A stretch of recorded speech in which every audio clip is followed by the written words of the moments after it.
Well, when you think about the Hamilton Farmers Market, you first thought might be about it's a great place for food from all over the world. Well, it wasn't always like that. And it took a feisty woman from Jamaica to turn that place upside down. Every week in February, CHH will be profiling significant black contributors to the region. And today, we start with none other than Tillie Johnson.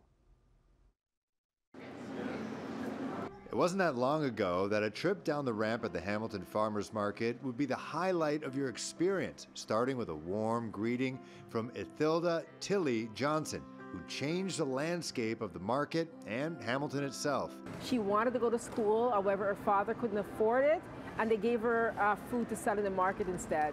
The market sold Caribbean and African groceries. The first store was on Concession, but she eventually moved it to the farmers market downtown. One of the first black person to open the space in the Hamilton market, offering foods for mainly the immigrant population from the Americas, from Africa and the Caribbean. Tillie's arrival expanded the farmers market's taste palette to a whole other level. It was an experience that Shane Coleman, who runs Dilly's Pharmacy, the market's oldest retailer, still remembers from his childhood. He was the first person selling imported. Back then it was all farmers just selling local produce. She was the first person to bring in like papayas and cassava. Most people didn't know what a cassava was back then. What Coleman remembers most, however, isn't the food, but Tillie's unmatched generosity. When I was a kid eating cinnamon sticks, so I'd be chewing them while I was helping my grandfather in the market, and also sugar cane.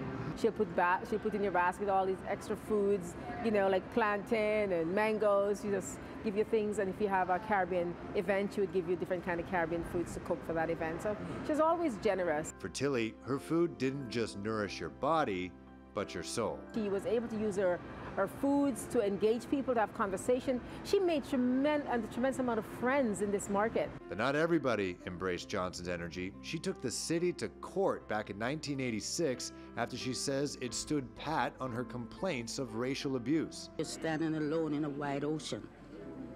Because this thing here, it has been going on like for 4 years, right? And I've stretched my hands out all four corners of the globe, searching for help. Despite her treatment, Johnson would continue to be her giving self at the market, eventually extending her generosity to the next generation. Because she took the resources she had and created a scholarship. Here's a low-income woman making ends meet, hardly making ends meet in the market, but decided to give back, to give to the community, to help those who she believed were less fortunate, and creating a scholarship for African Canadian students who might be experiencing financial difficulties.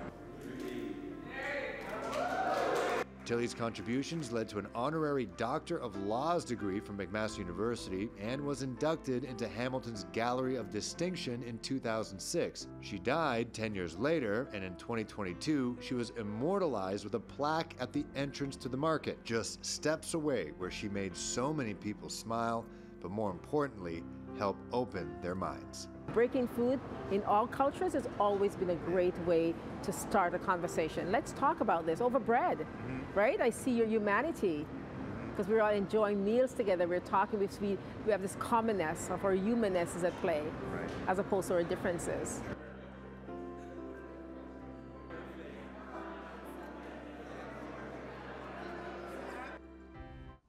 Well, you can watch and share this report on our website, chh.com, and YouTube. And from food to music, next week we're going to delve into the life of musician and broadcaster Jackie Washington.